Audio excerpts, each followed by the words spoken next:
Hello, my name is RSchmaling.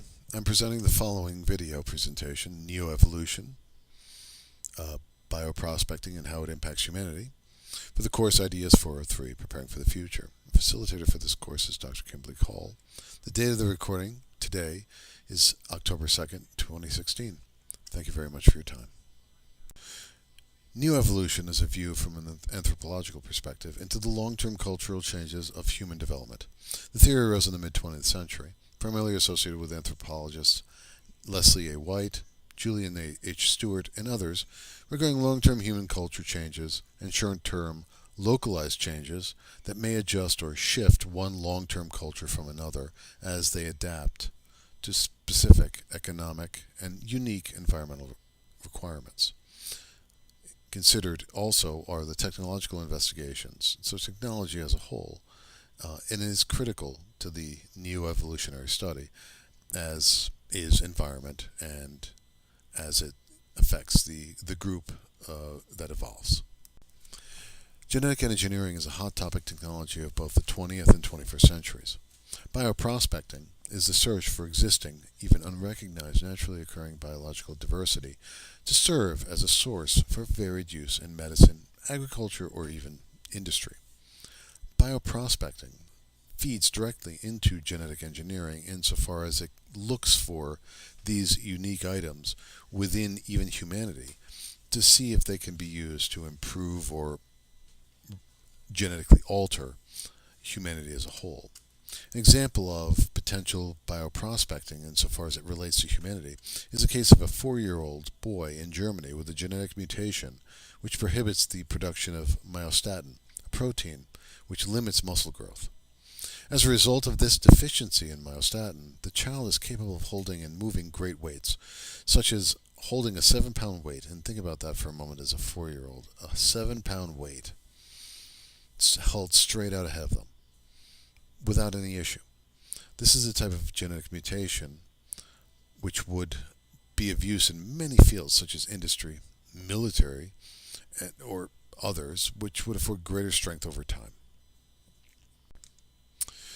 And what's the impact of this bioprospecting?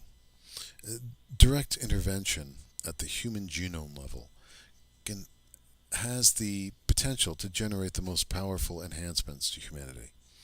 Genome modification enhancements, not only to the individual, but to affect the lineage for generations to come. The benefits are endless. So regarding this case of the German child, we would have stronger athletes, stronger soldiers, even stronger workers, and even individuals that are just simply looking to meet the social norms of great strength, to improve their physical attributes, appearance, etc. All of this will come to fruition.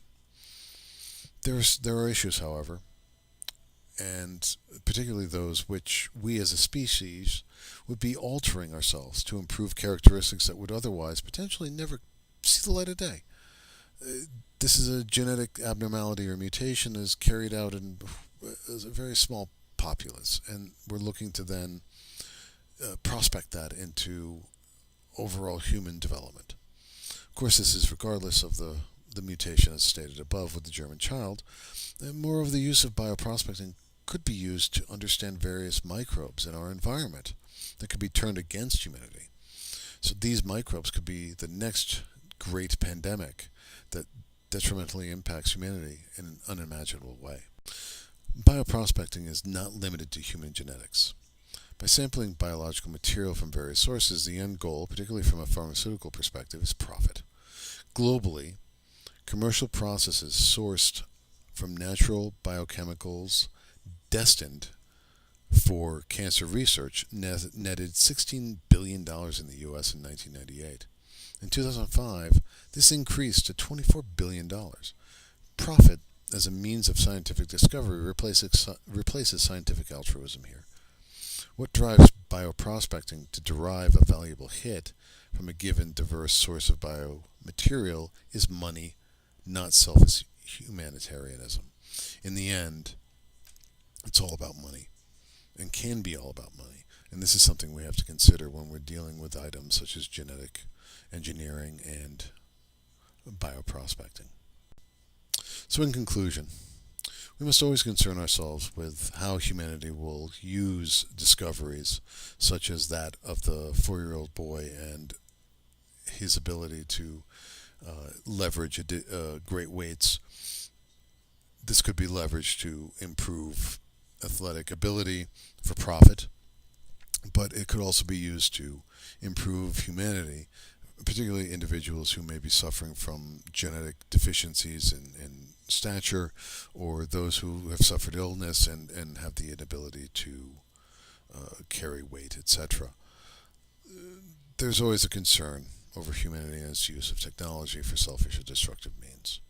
The ability to discover improvements in our ability to heal and to help outweighs the negative.